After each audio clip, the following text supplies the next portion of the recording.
الحمد لله نحمده ونستعينه ونستغفره ونؤمن به ونتوكل عليه ونعوذ بالله من شرور أنفسنا ومن سيئات أعمالنا من يهده الله فلا مضل له ومن يضلل فلا هادي له ونشهد أن لا إله إلا الله وحده لا شريك له ونشهد أن سيدنا ومولانا محمدا عبده ورسوله أما بعد فأعوذ بالله من الشيطان الرجيم بسم الله الرحمن الرحيم قد أفلح من زكاها وقد خاب من دساها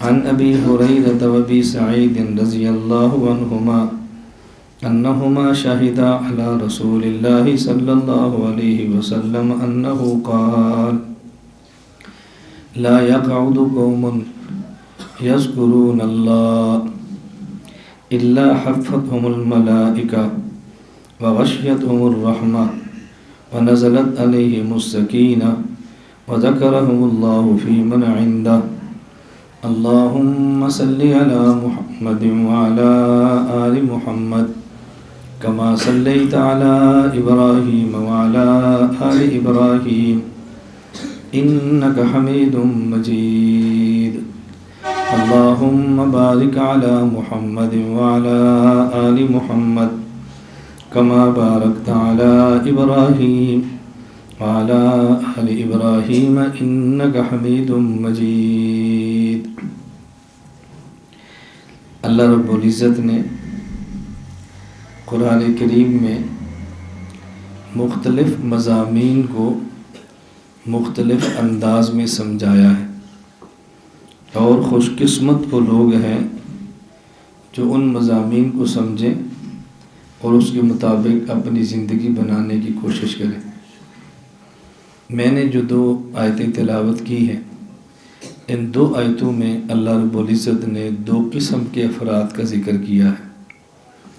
نمبر 1 بامراد، نمبر 2 نامراد۔ نمبر 1 بامراد اور نمبر 2 نامراد۔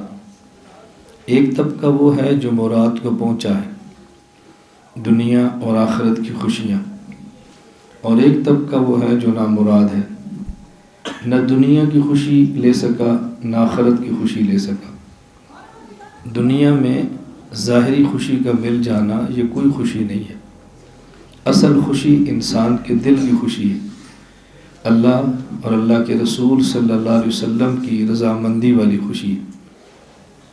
اللہ راضی ہو، رسول اکرم صلی اللہ علیہ وسلم راضی ہو جائیں، انسان کو قلبی اطمینان وہ ملتا ہے کہ دنیا والے اس اطمینان کو اگر دیکھ لیں تو لڑیں اور جھگڑیں اور قتلوں تک نوبت پہنچیں، چونکہ لوگ اپنی راحت کے لیے جھگڑتے ہیں، قتل و غارت کرتے ہیں۔ آج ہم سرگودا سے یہاں خانقاہ رہے تھے تو راستے میں اسلام آباد ایک جگہ ہم رکے، ظہر کی نماز پڑھی اور چائے پی، اور وہ ہمارے بہت قریبی دوست ہیں اور ارسا کے محکمے کے افسر ہیں، جہاں پورے ملک کا پانی تقسیم ہوتا ہے، ڈائریکٹر ہے۔ میاں والی میں چشمہ براج ہے، مچھلی بہت ہوتی ہے اور کبھی کبھی وہ ہمیں بھجواتے بھی ہیں۔ ایسے بات چل پڑی مچھلی پر، تو کہنے لگے، میں نے کہا وہاں کی مچھلی بہت اچھی ہے، خوراک بھی خالص ہے اور آزادی سے گھومتی اور پھرتی ہے، پانی بڑا صاف ستھرا ہے، پانی ٹھنڈا ہے، یہ مچھلی بہت اچھی ہوتی ہے، خالص خوراک ہے۔ تو کہتے ہیں اس کا 10 کروڑ ٹھیکہ ہوتا ہے۔ میں نے کہا اتنا ٹھیکہ؟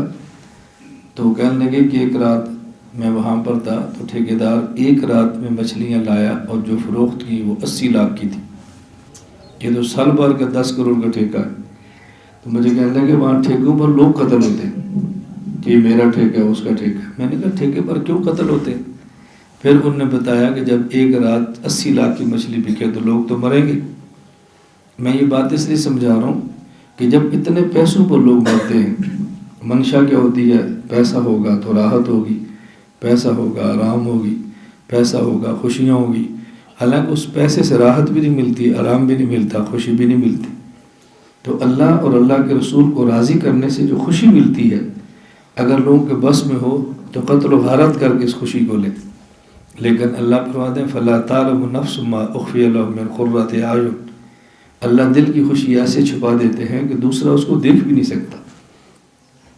ہمارے حضرت شاہ حکیم محمد اختر نور اللہ مرقدہ مثال دے کر سمجھاتے، فرماتے کبھی کسی شخص کو دیکھو جو تیز مرچ اور تیز بریانی مسالے والی بریانی کھاتا ہو اور یا شامی کباب کھاتا ہو، اس کی آنکھوں سے آنسو آتے ہیں، اس کے چہرے پر پسینہ ہوتا ہے، پیشانی پر، اور زبان سے سی کرتا ہے، لیکن اس کو کوئی بندہ کہ یار اس بیچارے پر ترس کھاؤ، اسے بریانی اٹھا لو، وہ کہے گا نا یہ اٹھاؤ نا، جو مجھے لذت آ رہی میں تمہیں کیسے سمجھاؤں۔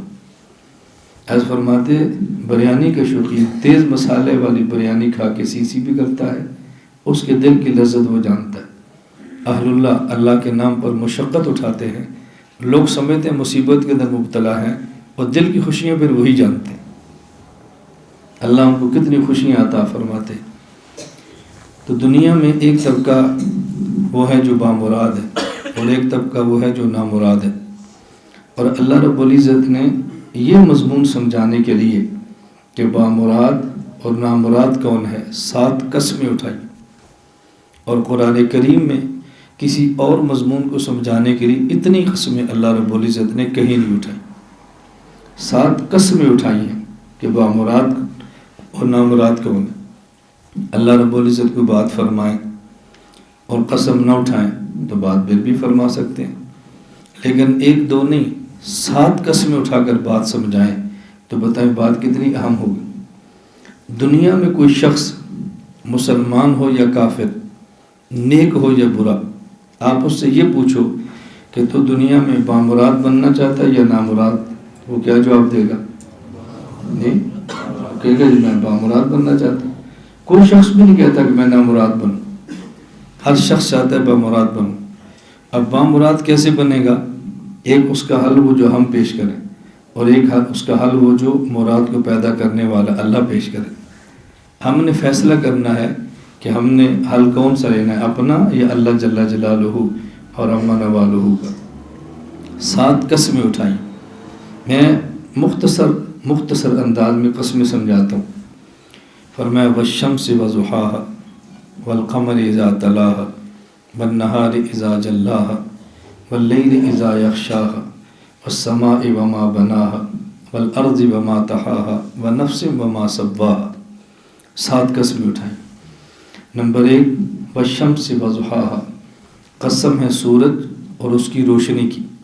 بظاہر 2 قسمیں ہیں، ہم ایک قسم اس لیے کہہ رہے ہیں کہ مراد روشنی نہیں ہے، مراد ایسے وقت کی قسم ہے جب سورج کی روشنی خوب ہو جائے، اور یہ وقت ہوتا ہے تقریباً چاشت کا، جب روشنی بھی پوری زمین پر پھیل جاتی ہے اور سورج اتنا بھی نہیں ہوتا کہ اس کو دیکھ نہ سکیں، اس کو دیکھ بھی سکتے ہیں، سورج کامل بھی ہوتا ہے اور روشنی پوری زمین پر پھیلی بھی ہوتی ہے۔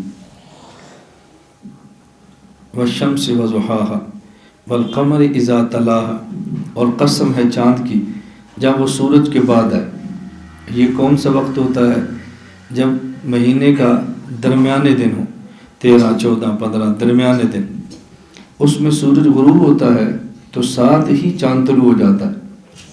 ابھی سورج غروب نہیں ہوتا تو چاند نظر آنا شروع ہو جاتا ہے، اسے کہتے ہیں والقمر اذا تلاها، کہ سورج کے فوراً بعد چاند آتا ہے۔ اور یہ دن وہ ہوتے ہیں کہ جب چاند کمال درجے تک ہوتا ہے، جتنا چاند نظر آ سکتا ہے، کھل سکتا ہے، اتنا کھلا ہوتا ہے۔ تو پہلے سورج کی قسم اٹھائی جب سورج کامل ہو، اور پھر چاند کی قسم اٹھائی جب چاند کامل ہو۔ والنہار اذا جلاها، اور پھر قسم ہے دن کی۔ کون سا وقت دن کا؟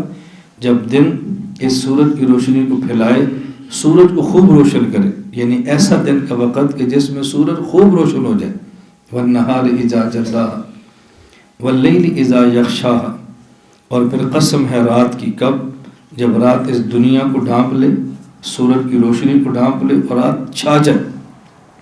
یہاں رات بھی جب کامل ہو اس کی قسم اٹھائیے، سورج جب کامل ہو، چاند جب کامل ہو، اور دن جب کامل ہو، اور رات جب کامل ہو۔ کمال بیان کرنا ہے نا، تو پہلے قسم کمال کی اٹھائی جا رہی۔ آگے فرمایا والسماء وما بناہا، اور قسم ہے آسمان کی، اور دیکھو کس طرح آسمان کو خدا نے بنایا ہے، والارض وما طحاہا، اور قسم ہے زمین کی، اور دیکھو زمین کو کیسے پھیلایا ہے۔ عام مفسرین کی رائے یہی ہے، اور بعض کہتے ہیں نہیں تفسیر اور ہے۔ حکیم الامت تھانوی کی رائے بھی یہ ہے جو میں دوسری تفسیر بیان کر رہا ہوں۔ آپ بیان قرآن دیکھیں گے تو آپ کو سمجھ آئی۔ والسماء وما بناہا، قسم ہے آسمان کی اور اس ذات کی کہ جس نے آسمان کو بنایا، والارض وما طحاہا، قسم ہے زمین کی اور اس ذات کی جس نے زمین کو پھیلایا ہے۔ عام مفسرین کہتے ہیں نہیں، اللہ کی ذات مراد نہ لیں، جو کہ ساری مخلوقات کی قسمیں ہیں تو یہ بھی مخلوق کی قسم ہو۔ اور اگر آپ کہو گے نہیں اس سے خالق مراد ہے تو پھر ایک اشکال ہوگا، پہلے مخلوق کی قسم ہے تو پھر خالق کی قسم کیوں ہے؟ خالق کی قسم پہلے ہونی چاہیے، مخلوق کی بعد میں۔ قربان رہے حکیم الامت تھانوی کی علوم پر۔ میں بارہ کہتا ہوں اپنے اکابر کو پڑھو اور پھر اکابر کو سمجھو۔ خلوت میں حضرت تھانوی کو پڑھو، آپ خلوت میں جھوم جاؤ، ایسے ہمارے اکابر تھے۔ حضرت تھانوی رحمۃ اللہ علیہ نے یہ سوال نقل نہیں کیا لیکن جواب دے دیا بین القوسین میں۔ سوال نقل نہیں کیا، جواب دے دیے۔ حکیم الامت تھانوی فرماتے ہیں کہ دیکھو والسماء وما بناہا، پہلے آسمان کی قسم جو مخلوق ہے، پھر خالق کی قسم جو آسمان بنانے والا ہے، والارض وما طحاہا، پہلے زمین کی قسم جو مخلوق ہے، اور پھر خالق قسم جس نے بنایا ہے۔ مخلوق کی قسم کیوں اٹھائی ہے؟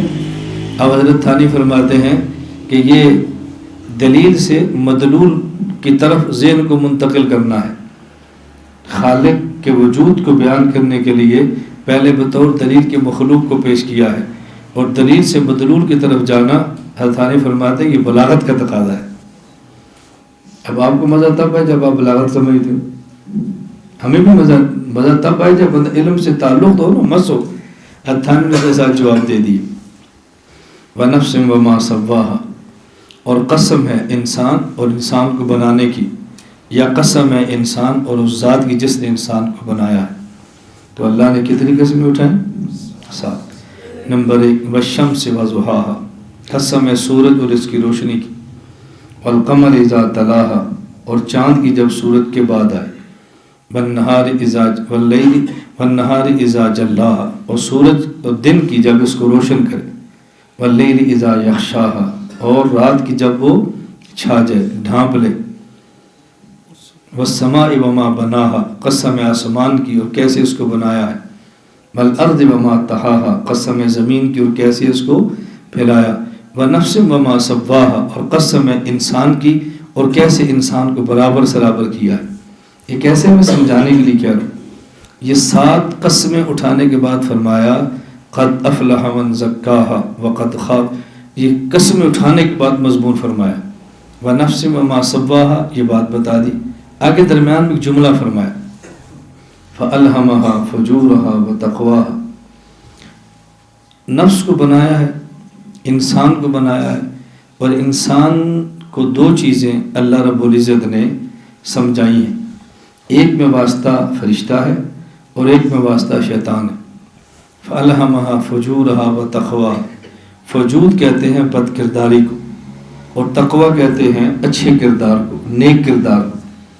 فجور کہتے ہیں کھلے گناہ کو، تقوی کہتے ہیں گناہ سے بچنے کو۔ اللہ رب العزت 7 قسمیں اٹھا کر، ابھی مضمون چل رہا ہے، انسان کو بنایا، برابر سرابر کیا، اور پھر انسان کے قلب اور دل میں گناہ کا تقاضا بھی رکھا ہے، اور انسان کے دل میں نیکی کا تقاضا بھی رکھا ہے۔ نیکی کے تقاضے میں واسطہ فرشتہ ہوتا ہے، اور گناہ کے تقاضے میں واسطہ شیطان ہوتا ہے۔ اللہ نے گناہ کا تقاضا رکھا ہے لیکن گناہ پہ مجبور نہیں کیا، تقدیر کا مسئلہ ایسے حل ہوتا ہے۔ حدیث پاک میں بعض صحابہ نے حضور اکرم صلی اللہ علیہ وسلم سے تقدیر کے مسئلے پر اشکال کیا کہ جب انسان مجبور ہے، جو مقدر میں لکھے کرے گا، تو حضور پاک نے پھر یہ آیت جواب میں تلاوت فرمائی صحابہ حضور کی صحبت سے بات جلدی سمجھتے تھے، ہم علماء کی صحبت سے بہت دور ہیں اس لیے دیر سے بھی بات نہیں سمجھتے۔ تو مسئلہ سمجھ آ گیا، اللہ نے انسان کے دل میں گناہ کا تقاضا رکھا ہے لیکن گناہ پر مجبور نہیں کیا، دل میں نیکی کا تقاضا رکھا ہے لیکن نیکی پر مجبور نہیں کیا، اختیار دے دیا ہے، اپنے اختیار سے چاہے تو گناہ کر لے اور اپنے اختیار سے چاہے تو نیک عمل کر لے، گناہ کرے گا یا نیک عمل کرے گا، نتیجہ قد افلح من زکاہا وقد خاب من دساہا۔ نیکی کے تقاضے پر عمل کیا اور انسان نے نیک عمل کر لیا تو نفس کی اصلاح کر لی، اور اگر گناہ کے تقاضے پر عمل کیا اور خود کو گناہ میں غرق کیا تو انسان نے خود کو تباہ کیا۔ نیکی کے تقاضے پر عمل کیا تو بامراد ہے اور گناہ کے تقاضے پر عمل کیا تو نامراد ہے۔ حضور اکرم صلی اللہ علیہ وسلم کی مبارک عادت تھی، ہم بھی تھوڑا سا اہتمام کریں کہ جب حضور اکرم صلی اللہ علیہ وسلم یہ آیت تلاوت فرماتے قد افلح من زکاہا وقد خاب من دساہا، تو آپ یہ دعا مانگ لیا کرتے تھے، اللہم آت نفسی تقواہا۔ آپ بھی پڑھ لو، اللہم آت نفسی تقواہا انت ولیہا و مولاہا وانت خیر من زکاہا۔ یہ حضور دعا پڑھ لیا کرتے، اللہم آت نفسی تقواہا، یا اللہ میرے نفس کو گناہوں سے بچنے کی توفیق عطا فرما، انت ولیہا و مولاہا، اے اللہ آپ نفس کے ولی بھی ہیں اور آپ اس کے مالک بھی ہیں، وانت خیر من زکاہا، اور سب سے بہترین آپ ہیں جو میرے نفس کو گناہوں سے بچا سکتے۔ یہاں دو تین باتیں سمجھنا، وَنَفْسٍ وَمَا سَوَّاهَا، آگے فرمایا فَأَلْهَمَهَا فُجُورَهَا وَتَقْوَاهَا، پہلے ذکر کیا ہے گناہ کا اور پھر ذکر کیا ہے نیکی کا، پہلے فجور کا اور پہلے بعد میں تقویٰ کا، توجہ سے بات سمجھنا، اور اس کے بعد قد افلح من زکاہا، پہلے بات کی ہے تزکیہ کی، وقد خاب من دساہا، اور پھر بات کی ہے تزکیہ نہ کرنے کی۔ پہلے ذکر کس کا کیا؟ فَأَلْهَمَهَا فُجُورَهَا، گناہ کا، اور پھر نیکی کا۔ جب یہ بات سمجھائی کہ ہم نے انسان کی طبیعت میں گناہ کا تقاضا بھی رکھا ہے، نیکی کا تقاضا بھی رکھا ہے، تو پہلے یہ نہیں فرمایا نیکی کا تقاضا، بلکہ فرمایا کہ ہم نے گناہ کا تقاضا، گناہ کے تقاضے کو مقدم کیا ہے اور نیکی کے تقاضے کو مؤخر کیا ہے۔ گناہ کی طرف دل کا مائل ہونا پہلے بیان کیا ہے اور نیکی کی طرف مائل ہونا بعد میں کیا، توجہ رکھنا۔ اور جب مراد اور نامراد کی بات کی ہے قد افلح من زکاہا، تو پھر نیک کا ذکر پہلے کیا ہے اور بد کردار کا ذکر بعد میں کیا ہے۔ اس کی وجہ کیا ہے؟ وجہ یہ ہے کہ ایک ہے گناہ اور ایک ہے نیکی۔ نیکی اور تقویٰ کہتے کسے ہیں؟ تقویٰ اس کو نہیں کہتے کہ گناہ پر دل نہ کرے اور گناہ نہ کرے، تقویٰ کہتے ہیں گناہ پر دل کرے اور پھر گناہ نہ کرے، گناہ پر دل کرے اور پھر گناہ نہ کرے۔ اب بتاؤ تو پہلے ذکر گناہ کا ہونا چاہیے تھا یا نیکی کا؟ گناہ کا۔ ہم نے انسان کے مزاج میں گناہ کا مادہ رکھا ہے، اس کے دل میں گناہ کا تقاضا رکھا ہے، اب تقاضا گناہ ہوگا اور اس پر عمل نہیں کرے گا، اسی کو تقویٰ کہیں گے نا۔ تو پہلے تقاضا گناہ ضروری ہے، اس لیے فجور کا ذکر پہلے کیا ہے اور تقویٰ کا ذکر بعد میں کیا ہے۔ ہمارے ایک بہت بڑی الجھن ہوتی ہے، یہ ٹیک چھوڑ دیا کریں، ٹیک چھوڑ کے بیٹھا کرو، دیواروں کے ساتھ ٹیک نہ لگایا کرو، چھوڑ کے بیٹھا کرو، یہ چھوٹا آپ آگے ہو جاؤ، چھوڑو ٹیک، آپ آگے آ جاؤ نا، ٹیک چھوڑ دیا کرو، آگے آؤ۔ یہ میں ٹیک کیوں چھڑواتا ہوں؟ طالبان کو سنو گے بات سمجھ آئے گی اور عمل کا جذبہ پیدا ہوگا۔ ہم یہاں مری خانقاہ میں سیر کے لیے نہیں آئے، ہم اللہ اللہ کرنے کے لیے آئے ہیں، اور اللہ کے نام کی برکت ہے کہ سیر مفت میں ہوئی ہے۔ لوگ سیر کے لیے آتے ہیں، ہم اللہ کے لیے آئے اور سیر مفت میں ہوئی ہے۔ اللہ کتنا کریم ہے، کیسے اللہ خوشیاں عطا فرماتا ہے۔ بات اچھی طرح سمجھنا، یہ میں بات کیوں کھول رہا ہوں؟ جو لوگ دین کی طرف آتے ہیں اور ان کا دینی مزاج بنتا ہے، شریعت پہ چلنا چاہتے ہیں، ان کی سب سے بڑی الجھن ہوتی ہے، مجھے خطوط بھی لکھتے ہیں اپنے اصلاح کے لیے تعلق بھی کرتے ہیں، احوال بھی لکھتے ہیں، سب سے بڑی الجھن بس دل گناہ پہ بہت مجبور کرتا ہے۔ کوئی ایسی دعا کرے کہ دل گناہ کا تقاضا نہ کرے، بس یہ الجھن ہے۔ بازار میں جائے تو نامحرم کو دیکھنے کو دل بہت کرتا ہے، فلاں گناہ کو دل بہت کرتا ہے۔ وہی بات اچھی طرح سمجھو، اگر گناہ کو پر دل گناہ کی طرف مائل ہی نہ ہو تو پھر آپ بشر نہیں ہیں، انسان یا فرشتے ہیں۔ فرشتہ وہ ہے کہ جس کا گناہ کی طرف تقاضا ہی نہیں ہوتا، اور انسان وہ ہے کہ گناہ کی طرف دل مائل ہوتا ہے لیکن گناہ کرتا نہیں ہے۔ ہمارے حضرت رحمۃ اللہ علیہ حکیم اختر صاحب بڑی پیاری بات فرماتے ہیں لوگ کہتے ہیں کہ ولی کیسے بنے؟ میں کہتا ہوں ولایت تو بازاروں میں ملتی ہے۔ بازار میں جاؤ، نامحرم عورت سامنے آتی، دیکھنے کو دل کرتا ہے، نہ دیکھو اسی کا نام ولایت ہے، نہ دیکھو اسی کا نام ولایت ہے۔ تھوڑا سا اپنے آپ کو سمجھا لو، تھوڑا سا خود کو کنٹرول کر لو، تھوڑا سا اپنے آپ کو بلا لو۔ اللہ ہمیں یہ بات سمجھنے کی توفیق عطا فرمائے۔ میری بات پہ آپ یقین تو کریں گے لیکن شاید آپ کو سمجھنا ہے کہ میں ہر ماہ یا ہر 2 ماہ بعد بیرون کے سفر کرتا ہوں۔ دنیا میں معروف ہے کہ دبئی بے حیائی کا اڈا ہے۔ کوئی مجھ سے پوچھے تو میں یہ بات نہ ماننے کے لیے تیار ہوں نہ کہنے کے لیے تیار ہوں۔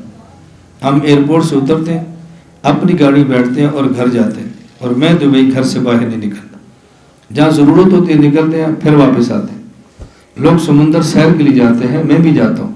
لوگ عصر یا مغرب کو جاتے ہیں، میں فجر کی نماز کے بعد جاتا ہوں، جب کوئی نامحرم عورت کیا تصور نہیں ہوتا کسی کا وہاں پہ۔ اب سیر کرو۔ ملیشیا میں گیا تو ہمارے ساتھ ایک لطیفہ پیش آیا۔ کوالالمپور سے ہم کلنگٹن پہنچے اور دن کو تقریباً 12 یا 10 بجے کی فلائٹ تھی۔ وہاں چلے گئے تو ہمارے میزبان بھی تھے اور 1-2 آدمی علماء کے خادم، محبت کرنے والے، اور بظاہر دین پہ داڑھی، چہرے پہ داڑھی بھی نہیں تھی، علماء کی خدمت بہت کرتے تھے۔ تو انہوں نے کہا جی ہم نے آپ کا شیڈول یہ بنایا ہے، ابھی آپ کھانا کھائیں اور آرام کریں۔ گھر والے میرے ساتھ تھے۔ ظہر کی نماز پڑھنے کے بعد پھر آپ چائے شائے پئیں، دوست آپ سے ملیں گے، اور عصر کے بعد آپ گھر والوں کو لیں اور ہم آپ کو سمندر پر سیر کے لیے لے کر چلے جائیں گے۔ میں نے کہا عصر کے بعد نہیں، میں تو فجر کے بعد جاؤں گا۔ مجھے کہتے نہیں، عصر کے بعد گیدرنگ بہت ہوتی ہے، رش ہوتا ہے، لوگ ہوتے ہیں، مزہ آتا ہے، عصر کے بعد گیدرنگ بہت ہوتی ہے۔ میں نے کہا گیدرنگ تو اس کو چاہیے جس نے کسی اور کی بیوی دیکھنی ہو، میرے ساتھ تو میری اپنی بیوی ہے، میں عصر کو کیوں جاؤں گا؟ اب یہ بات آپ کے لیے بہت قابل تعجب ہے۔ وہ اس بات پہ اتنے محظوظ ہوئے کہ جب میں واپس تو انہوں نے پھر کہا، انہوں نے کہا مولانا آپ کی بات تھی تو ہنسانے والی، ہمیں اس پہ ہنستے بھی ہیں اور لطف بھی بہت آتا ہے آپ کی یہ بات سن کر۔ یہ عصر کے بعد تو وہ جس نے کسی اور کی بیوی دیکھنی ہو۔ میں نے کہا میں نے کسی اور کی نہیں دیکھنی، مجھے تو فجر کے بعد کی سیر کرو۔ میں صرف یہ کہہ رہا ہوں کہ ہمیں نظر نہیں آتا کہ وہاں پر بے حیائی ہے، وہاں بھی بہت اچھا ماحول ہے۔ اللہ ہم سب کو بات سمجھنے کی توفیق عطا فرمائے۔ نمبر 1 گناہ کا تقاضا رکھا ہے، اور پھر فرمایا کہ اس تقاضے پر عمل نہیں کرنا۔ جس نے عمل نہ کیا قد افلح من زکاہا، اور جس نے عمل کر لیا قد خاب من دساہا۔ جو بچ گیا وہ نجات پا گیا، اور جو اس میں لگ گیا وہ تباہ و برباد ہو گیا۔ اپنے اس نفس کے تقاضے کو آپ کتنی خوشیاں دے سکتے ہو۔ ہمارے شیخ حکیم صاحب بڑی عجیب فرماتے ہیں نفس اتنا شرارتی ہے اور اتنا یہ سرکش ہے اور اتنا یہ بے وفا ہے اور اتنا عشق مجازی کے اندر مبتلا ہے، تم پورے جہان کی اس کو نامحرم لڑکیاں دکھا دو اور کان میں آ کر وہ ایک باقی ہے، کہے گا وہ کدھر ہے، اس کا پیٹ تو بھرتا نہیں ہے، آپ اس کو کتنی دکھاؤ گے؟ اس لیے اپنے آپ کنٹرول کرو اور اس کو بچاؤ۔ یہ ایک بیماری نہیں ہے، ہمارے ہاں 1000 بیماریاں ہیں اور ہم نے ہر بیماری سے بچنا ہے۔ خانقاہ میں آنے کا مطلب یہ ہوتا ہے کہ انسان 1-2 گناہوں سے بچے، انسان توبہ کی کوشش کرے، اور اس کے ساتھ ساتھ انسان کا مزاج بنے گناہوں سے بچنے کا، اور اپنے شیخ سے جتنا تعلق مضبوط ہوگا اتنا ہی انسان گناہوں سے بچتا ہے۔ شیخ سے تعلق ہو، شیخ سے محبت ہو، شیخ کی عقیدت ہو، پھر بات سنے اس پر عمل کرے، اللہ رب العزت انسان کو گناہوں سے بچا لیتے۔ تو اللہ نے 7 قسمیں اٹھا کر بات سمجھائی کہ بامراد کون ہے اور نامراد کون ہے۔ اللہ ہمیں یہ باتیں سمجھنے کی توفیق عطا فرمائے۔ تو ہم نے یہ عزم کرنا ہے اور یہ فیصلہ کرنا ہے کہ ہم نے گناہوں سے بچنا ہے انشاءاللہ العزیز، وہ گناہ صغیرہ ہو یا گناہ کبیرہ ہو، اور جو گناہ کیے ہیں اس سے ہم نے توبہ کرنی ہے۔ آدمی گناہوں سے کیسے بچتا ہے اور آدمی نیک اعمال کی طرف کیسے آتا ہے، اس کے لیے بنیادی طور پر دو باتیں ذہن نشین فرمائیں۔ نمبر ایک، توجہ رکھنا، نمبر ایک کثرت ذکر اللہ، نمبر دو صحبت اہل اللہ۔ یہ لفظ یاد کر لیا کرے، نمبر ایک کثرت ذکر اللہ، نمبر دو صحبت اہل اللہ۔ کثرت ذکر اللہ سے انسان گناہوں سے کیوں بچتا ہے، اس کی وجہ کیا ہے؟ حدیث پاک میں نے بھی آپ کی خدمت میں تلاوت کی ہے۔ یہ حدیث صحیح مسلم میں ہے، جامع ترمذی میں ہے، مسند احمد کے اندر ہے، مصنف ابن ابی شیبہ کے اندر ہے۔ حضرت ابو ہریرہ ابو سعید خدری رضی اللہ عنہما فرماتے ہیں، ہم گواہی دیتے ہیں کہ رسول اکرم صلی اللہ علیہ وسلم نے یہ بات ارشاد فرمائی، لا یقعد قوم یذکرون اللہ، جب بھی کچھ لوگ بیٹھ کے اللہ کا ذکر کرتے ہیں، الا حفتہم الملائکہ، ملائکہ اس مجلس کو گھیر لیتے ہیں، ملائکہ اس مجلس کو گھیر لیتے ہیں۔ ملائکہ نورانی مخلوق ہے، گناہوں سے بچنے والی مخلوق ہے، معصوم مخلوق ہے، اور جب کسی آدمی کا پہرا نورانی مخلوق دیتی ہے تو اس کے لیے گناہوں سے بچنا آسان ہو جاتا ہے۔ نورانی ماحول کے اندر بندہ گناہوں سے جلدی بچتا ہے۔ اب دیکھو، ہم مسجد میں نہ ہوتے، رات کو نہ ہوتے، کسی بازار میں بیٹھ کے دین کی بات کرتے تو دین کی بات بھی ہوتی، کان میں گانا بھی آتا، دین کی بات بھی ہوتی، نامحرم عورت بھی دیکھتے، دین کی بات بھی ہوتی، گلے اور غیبت بھی سنتے، اچھے ماحول کے اندر آگے۔ اب دین ہوگا لیکن گناہ نہیں ہوگا۔ حفتہم الملائکہ، ملائکہ اس مجلس کو ڈھانپ لیتے ہیں، اور جب ملائکہ کی نورانی مخلوق پہرا دیتی ہے تو گناہوں سے بچنا آسان ہو جاتا ہے۔ ملائکہ ڈھانپ لیں گے نا، اب شیطان کا آنا مشکل ہوگا، ابلیس کے چیلے رک جائیں گے، آگے نورانی مخلوق کا پہرا ہوگا۔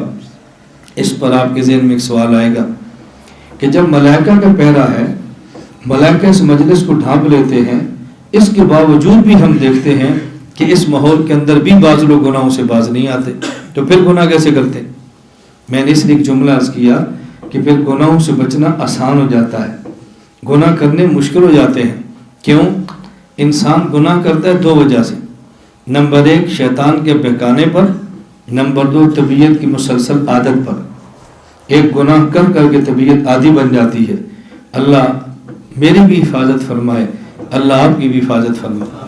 میں خدا کی قسم یہ کس درد کے ساتھ بات آپ سے کہوں، اللہ آپ کو حرم کی دولت عطا فرمائے، اللہ عمرے کی توفیق عطا فرمائے۔ جب انسان شیطان کے کہنے پر بد نظری کا عادی بنتا ہے تو طواف کرتے ہوئے بھی نامحرم عورتوں کو دیکھنے سے باز نہیں آتا۔ میں کس درد سے بات سمجھاؤں، صفا اور مروہ کی سعی کے درمیان بھی باز نہیں آتا، عرفات اور منی میں باز نہیں آتا، رسول اللہ صلی اللہ علیہ وسلم کے روزے کے قریب بھی باز نہیں آتا، مدینہ منورہ جیسے مقدس ماحول کو بھی وہ نہیں چھوڑتا۔ اب یہ شیطان کیا ہے؟ یہ اپنی عادت بنی، عادات کو بدلنا تھوڑا سا مشکل ہوتا ہے۔ اب دیکھو، بس اوقات انسان کوئی چیز کھاتا ہے اپنے دوستوں کے کہنے پہ، اور ایک وقت آتا ہے کہ ڈاکٹر کہتا ہے یہ نہ کھاؤ تمہیں تکلیف ہوگی، اب یہ جو دوبارہ کھاتا ہے دوست کے کہنے پر نہیں، اپنی مسلسل عادت کی بنیاد پہ چھوڑنا مشکل ہو جاتا ہے۔ اس ماحول میں شیطان نہ بھی ہونا، جو مسلسل عادات بد پڑی ہیں وہ عادات کو بدلنے میں دیر لگتی ہے۔ میں اس لیے ساتھ شبہات صاف کرتا ہوں کہ مسئلہ بالکل کھلے۔ آدمی گناہوں سے بچتا ہے دو وجہ سے، نمبر ایک کثرت ذکر اللہ۔ کیوں بچتا ہے؟ نمبر ایک، جب مجلس میں بیٹھ کر ہم اللہ کا ذکر کرتے ہیں، حفتہم الملائکہ، اس مجلس اللہ کے ذکر والی کو فرشتے ڈھانپ لیتے ہیں۔ نمبر دو، وغشیتہم الرحمہ، خدا کی رحمت ان پہ چھا جاتی ہے۔ جب اللہ کی رحمت چھا جائے تو کتنا بڑا بد کردار ہوگا جو اس ماحول کے اندر بھی گناہوں سے باز نہ ہے، اس ماحول کے اندر بھی شیطنت سے باز نہ ہے، اس ماحول کے اندر اپنی طبیعت کو سنوارنے کے لیے تیار نہ ہو۔ فرمایا وَنَزَلَتْ عَلَيْهِمُ السَّكِينَةُ، یہ بات سمجھنا، اس پر اللہ کی طرف سے سکینہ نازل ہوتی ہے۔ سکینہ کا معنی ایسی کیفیت نازل ہوتی ہے کہ جس سے آدمی اپنے دل میں سکون محسوس کرتا ہے۔ نامحرموں سے تعلق ہم کیوں بناتے ہیں؟ سکون ملتا ہے، کوئی لذت۔ خدا کی قسم نامحرم کے تعلق میں اللہ کی قسم خدا نے سکون نہیں رکھا۔ یہ وقتی سکون ہوتا ہے اور دائمی ذلت ہوتی ہے۔ یہ وقتی سکون ہوتا ہے، دائمی دل تڑپتا ہے، دائمی دنیا اور آخرت کی بیماریوں میں انسان غرق ہوتا ہے۔ وقتی سکون ہوتا ہے، پھر ہمیشہ کلفت کے اندر مبتلا ہوتا ہے۔ اور آدمی تھوڑی سی قربانی دے، اللہ پھر سکون کتنا دیتے ہیں۔ ایک حدیث اور اس کی شرح سمجھے۔ رسول اکرم صلی اللہ علیہ وسلم فرمایا النظر سہم من سہام ابلیس مسموما، کہ نظر زہریلے تیروں میں سے ایک تیر ہے، زہریلے تیروں میں سے ایک تیر ہے۔ فمن ترکھا مخافۃ منی، جو شخص اس نظر کو اللہ فرماتے ہیں میرے خوف کی وجہ سے روک لیتا ہے، ابدلتہ ایمانا، میں اس روکنے کے بدلے میں اس کو ایسا ایمان دیتا ہوں یجد حلاوتہ فی قلبہ، کہ اس کی لذت کو اپنے دل میں خود محسوس کرتا ہے۔ میں ایسی لذت دیتا ہوں۔ ابن قیم رحمہ اللہ نے عجیب سوال اور جواب دیے۔ ابن قیم رحمہ اللہ فرماتے ہیں کہ جب آنکھ دیکھتی ہے نامحرم کو اور آدمی جبر کر کے آنکھ کو روکتا ہے، اللہ کے ڈر کی وجہ سے روکتا ہے، تو سکون آنکھ کو ملتا ہے یا دل کو؟ بولو، دل کو۔ ابن قیم فرماتا ہے جب آنکھ نے قربان دیا تو آنکھ کو ٹھنڈک ملنی چاہیے نا۔ ربنا حب لنا من ازواجنا وذریاتنا قرۃ اعین، جس طرح بیوی اور اولاد کے لیے دعا ہے اللہ کی ٹھنڈک بنا دے۔ جعلت قرۃ عینی فی الصلاۃ، نماز حضور کی آنکھ کی ٹھنڈک ہے۔ تو جب آنکھ نے کی نظر بازی سے باز آیا ہے تو آنکھ کو ٹھنڈک ملے نا، دل حلاوت کیوں محسوس کرتا ہے؟ ابن قیم رحمہ اللہ فرماتے ہیں جب آدمی اپنی آنکھ کو نامحرم پہ پڑے اور روکتا ہے، اس روکنے کی مشقت دل اٹھاتا ہے، اس لیے اللہ لذت بھی دل کو عطا فرماتے ہیں۔ تکلیفیں یہ اٹھاتا ہے، لذت بھی اس کو دیتے ہیں، فوراً نہیں آتی، تھوڑی دیر کے بعد آتی ہے، لیکن آتی ضرور ہے۔ فغشیتہم الرحمہ نزلت علیہم السکینہ، اور آگے اللہ اکبر، ذکر اللہ فی من عندہ، اللہ اپنی مبارک مجلس میں ملائکہ کے ماحول میں بطور تفاخر اس بندے کا ذکر کرتے ہیں۔ فرشتوں وہ دیکھو جس کے بارے میں تم کہتے تھے خون بہائے گا، دیکھو کیسے میرا نام لے رہا ہے، سارے ماحول کو چھوڑ کے میرا نام لے رہا ہے۔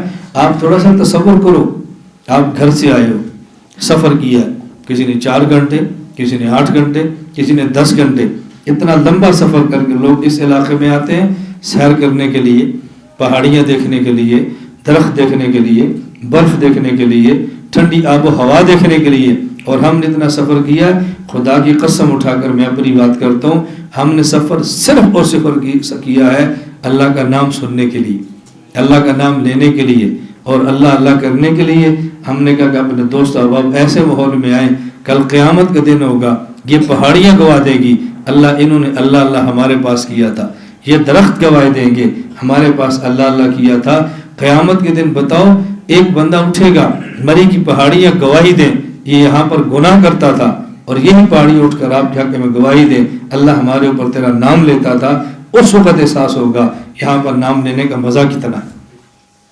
ذرا تصور تھوڑا سا کر لو کہ میدان معاشر میں یہ دیوار گواہی دے گی، پہاڑیاں گواہی دیں گے، درخت گواہی دیں گے، قیامت کے دن ہمارے حق میں گواہی دینے والے اٹھیں گے کہ یا اللہ تیرا نام لیتا تھا۔ ان کا انسان گناہوں سے بچتا ہے۔ نمبر 1 کثرت ذکر اللہ، اللہ کا ذکر کثرت لینے کی وجہ سے۔ شیخ الحدیث مولانا زکریا نور اللہ مرخدو فرماتے ہیں عربی زبان میں کثرت کے لیے 100 بھی استعمال ہوتا ہے، جیسے ہمارے یہاں کہتے ہیں یار تجھے 100 بار یہ بات کی، تجھے سمجھ کیوں نہیں آتی؟ یہ 100 بار کا لفظ کثرت کے لیے، تو جو آدمی 100 مرتبہ لا الہ الا اللہ کہے گا گویا کہ اس نے اللہ کا ذکر کثرت کے ساتھ کیا ہے۔ نمبر 1 کثرت ذکر اللہ۔ نمبر 2 صحبت اہل اللہ۔ صحبت اہل اللہ پر میں پھر بات کروں گا اسی جگہ پہ، ابھی ہمارے مجلس سے باقی پھر بات کریں گے۔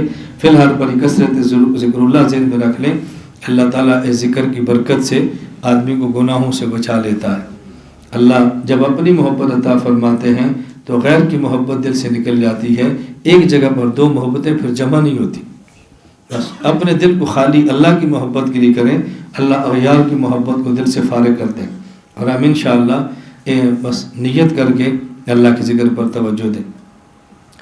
ارادہ میرا بہت لمبی گفتگو کا تھا، اور میں نے قصداً مختصر اس لیے گفتگو کی ہے کہ آپ نے سفر بہت لمبا کیا اور آپ تھکے ہوئے، تھکاوٹ میں بات سننے کا مزہ نہیں آتا، اور یہ نہ شریعت کے خلاف ہے نہ قرآن و حدیث کے خلاف ہے، اس لیے میں نے مختصر بات کی ہے تاکہ ہم ذکر کریں، پھر نماز پڑھیں، نماز کے بعد انشاءاللہ سورہ ملک پڑھیں، پھر کھانا کھائیں، چائے پئیں اور سو جائیں، گپے نہ لگائیں، وقت ضائع نہ کریں، تاکہ صبح اٹھ کے تہجد میں پھر اللہ اللہ کریں۔ تہجد کی ضربوں کا اپنا ہی مزہ ہے، بس پھر اٹھیں، پھر اللہ اللہ کریں، پھر بیان ہوگا، پھر جمعے کا بیان ہوگا۔ میں آپ کو یہاں بلا کر بہت زیادہ بیان نہیں کرنا چاہتا، بس میں چاہتا ہوں کہ ہمارا مزاج بن جائے اللہ کا ذکر کرنے کی، ہماری طبیعت بن جائے اللہ کے ذکر کرنے کی، اور ذکر پر طبیعت چل پڑے، بس پھر گناہ اللہ اپنے قلم سے چھڑا دیں گے۔ تو کثرت ذکر اللہ کا ہم مزاج بنائیں، اللہ ہم سب کو توفیق عطا فرمائے۔ تو بھی انشاءاللہ 4 تسبیحات ہم ذکر کریں گے، بہت زیادہ نہیں کریں گے، اور عشاء کی نماز کے بعد پھر نوافل، سورہ ملک، پھر کھانا، پھر چائے اور آرام فرمائیں، اور پھر صبح تہجد کو اٹھیں انشاءاللہ العزیز، فجر کی نماز تک پھر ہم ذکر کریں گے۔ میں ابھی آ رہا تھا راستے میں سرگودا سے، اور میں مطالعہ کر رہا تھا۔ دوران مطالعہ میری عادت ہے، میں کوئی کام کروں اور میں نے اس کو پڑھا نہ ہو اور پھر اس پر اکابر کا معمول ملے، میں کتنا خوش ہوتا ہوں میں آپ کو بتا نہیں سکتا۔ ہمارے مرکز بھی ہوتا ہے، یہاں بھی ہوتا ہے، ہر خانقاہ میں ہمارا دل کرتا ہے کہ صبح اذان ہو، ذکر شروع کریں اور یہ فجر کی نماز تک چلے۔ اب میں نے جب پڑھا تو مجھے لطف آیا کہ مرکز نظام الدین تبلیغی جماعت کا مرکز بنگلہ والی مسجد، حضرت جی مولانا الیاس دہلوی رحمۃ اللہ علیہ کے والد اور حضرت جی مولانا یوسف رحمۃ اللہ کے دور میں معمول تھا کہ فجر کی اذان سے لے کر فجر کی نماز تک ذکر ہوتا اور ذکر بالجہر ہوتا تھا۔ یہ مراکز کا مزاج تھا۔ اب اگر اب توڑا ہے تو ہمارا قصور نہیں ہے نا، اکابر کا مزاج تو یہ تھا۔ حکیم علامہ تھانوی کی خانقاہ میں فجر سے لے کر سورج کے نکلنے تک تلاوت اور ذکر بالجہر ہوتے، اس کے بعد طلبہ کتابیں پڑھتے۔ خانقاہ گنگو کا مزاج تھا، اذان سے لے کر فجر تک ذکر ہوتا اور بالجہر ہوتا، لوگ ضربے لگاتے تھے، بڑی بڑی اونچی آواز سے ضربے لگاتے۔ اور میں ایک جگہ پڑھ رہا تھا کہ خانقاہ گنگو میں حضرت گنگوئی جہاں ہوتے تھے، ایک طرف خانقاہ، ایک طرف ایک مسجد ہے، درمیان میں تالاب تھا۔ ادھر دیکھو ہمارے مشائخ خانقاہ کے مرید بیٹھے، اس مسجد مولانا یحییٰ کاندلوی رحمۃ اللہ علیہ مریدوں اور شاگردوں کے ساتھ فجر کی اذان کے بعد ادھر سے اللہ اللہ وہ کرتے، ادھر سے اللہ اللہ یہ کرتے، فضا میں دونوں آوازیں ٹکراتی اور پوری فضا میں ذکر اللہ بلند ہوتا۔ یہ ہمارے اکابر کا مزاج تھا۔ اللہ ہمیں یہ باتیں سمجھنے کی توفیق عطا فرمائے۔ مولانا گنگوئی جیسا ثانی امام اعظم ابو حنیفہ فقیہ النفس، ان کا ایک عجیب جملہ تھا، فرماتے ہیں جب میں پہلی دفعہ حاجی صاحب کے یہاں گیا اور ایک کونے میں حسن ذکر فرما رہے تھے، میں نے ذکر بالجہر شروع کیا، میں جوان بھی تھا، میرا گلا بھی اچھا تھا اور طاقت بھی خوب تھی۔ اس کا معنی ہے خوب ذکر کیا ہوگا نا، اچھی طاقت تھی، میرا گلا بھی اچھا تھا، جوان بھی تھا اور طاقت بھی تھی، میں نے خوب ذکر کیا۔ تو شاگرد نے پوچھا پھر کیا ہوا؟ فرمایا بس پھر تو میں مر مٹا، یعنی پھر میں نے اب تک اس ذکر بالجہر کو چھوڑا نہیں۔ فرماتے میں ذکر بالجہر کرتا اور اس کے خلاف میرے پاس کوئی دلیل بھی نہیں تھی کہ میں اس کو منع کر دوں، بس پھر تو کیا کہنا، میں مر مٹا اس کے اوپر۔ اللہ ہمیں اپنے اکابر کے نقش قدم پر چلنے کی توفیق عطا فرمائے۔ آج کی مجلس میں ایک بات ذرا سن لیں، اس کو پلے باندھیں۔ آپ میں سے کوئی ایک آدمی، کوئی ایک، ذرا گھڑی دیکھو کیا ٹائم ہوا، پورے 9 بج گئے۔ آپ 33 بار سبحان اللہ، 33 بار الحمدللہ، 34 بار اللہ اکبر پڑھو، گنو ذرا۔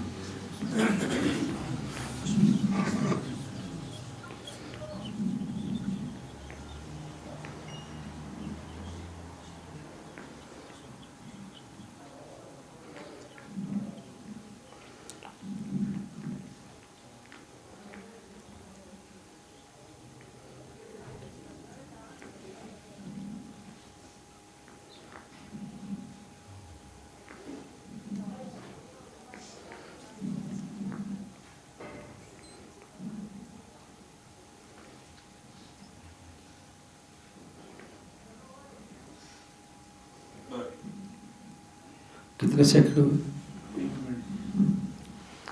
میں نے صرف ایک سبق آپ خدمت میں عرض کرنا تھا۔ ہم نے 33 بار سبحان اللہ، 33 بار الحمدللہ، 34 بار اللہ اکبر کہے.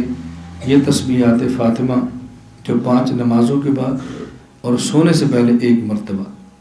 تو یہ 33 یہ تسبیحات فاطمہ پر کتنا وقت لگا؟ 1 منٹ. بتاؤ 1 منٹ کیا ہوتا ہے؟ اور اب آپ اپنی زندگی دیکھو کہ ہم نماز کے بعد دوڑتے کیسے. 1 منٹ تسبیحات فاطمہ کو نہیں دیتے. اگر 1 منٹ تسبیحات فاطمہ کو دے لیں نتیجہ کیا نکلے گا؟ توجہ رکھنا.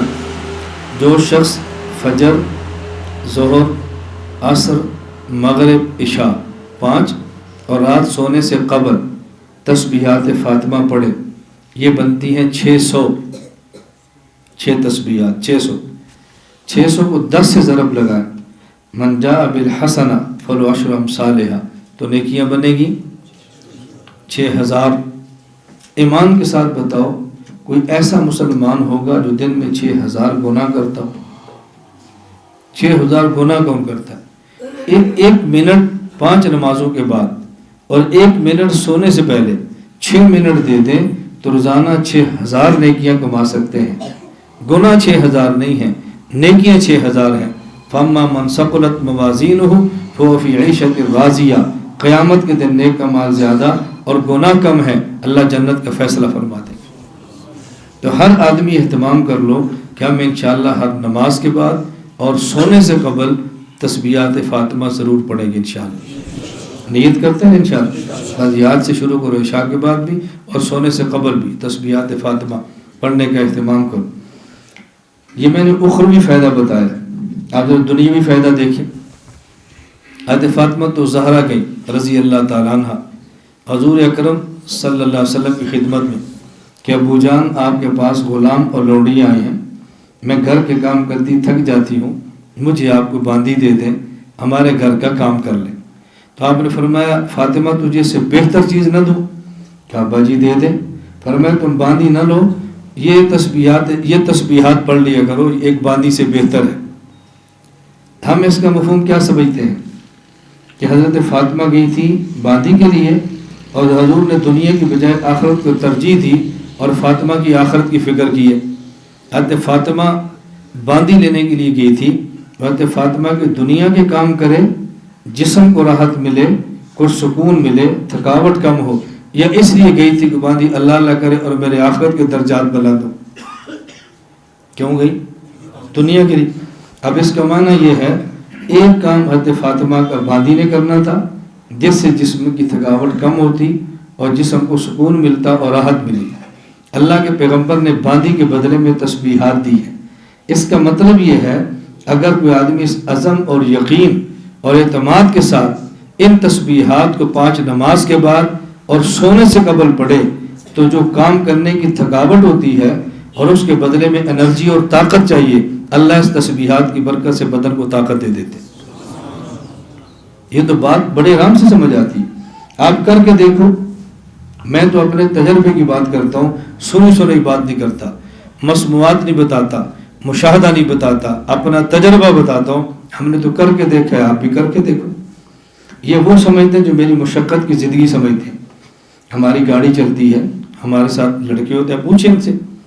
کسی نماز کے بعد میں تسبیحات جانے نہیں دیتا، سونے سے قبل تسبیحات جانے نہیں دیتے. رات 1 بجے فارغ ہو، 3:30 بجے پھر بھی تہجد کے لیے مصلی پر کھڑے ہوتے ہیں. جو مجھ سے پوچھتے ہیں نا کہ مولانا صاحب اتنے کام کے باوجود آپ کی صحت اتنی اچھی کیوں ہے؟ میں نے کہا تم سمجھتے ہو کہ خوراک بہت اچھی ہے، کہ بھئی تم نے یہ بھی سوچا کہ جسم کے اچھے ہونے کے لیے جو خدا نے روحانی خوراک دی ہے اس کا استعمال بھی کوئی بندہ کرتا ہے. اور ہمارا 14 اگست کو سلا والی مولانا غلام مرتضیٰ صاحب کے استحکام پاکستان سیمینار تھا. میں نے مجمع عام میں کہا، میں نے کہا بانی پاکستان قائد اعظم محمد علی جناح رحمۃ اللہ علیہ کے جملہ پیش کرتا ہوں اور پھر اس جملے کا مصداق پیش کرتا ہوں. ان کا جملہ کیا ہے؟ وہ فرماتے تھے کام کام اور صرف کام. میں نے کہا اگر آپ سے کوئی بندہ پوچھے اس کی مصداق اور موجودہ دور میں مثال پیش کرو، آپ کہہ سکتے ہیں مولانا الیاس گھمن. میں نے کہا فخر سے کہہ دو کہ اس دور میں مولانا محمد الیاس گھمن یہ شخص موجود ہے جو کام کام اور صرف کام کرتا ہے اور ہر وقت اپنے کام کے اندر لگا رہتا ہے. جو میری زندگی سمجھتے ہیں ان کو بتائے. کام صرف کام. فرق کیا ہے؟ محمد علی جناح چلے گئے، آپ نے ان کو بڑا بنا لیا، ہم زندہ ہیں یہ بات آپ نے بیان نہیں کرنی. بے کام صرف کام والا بندہ آپ بھی ہے. جب مر جائیں گے تو پھر نقل کرنا شروع ہوگا، مولانا نے بڑا کام کیا. بھئی زندگی میں مانو بڑا کام کیا، ساتھ ملو تاکہ سارے مل کر کام کریں. ہم انشاءاللہ کریں گے، آپ بھی کرو گے نا انشاءاللہ. لا الہ الا اللہ، لا الہ الا اللہ، لا الہ الا اللہ، ما لنا رب سوا. لا الہ الا اللہ، لا الہ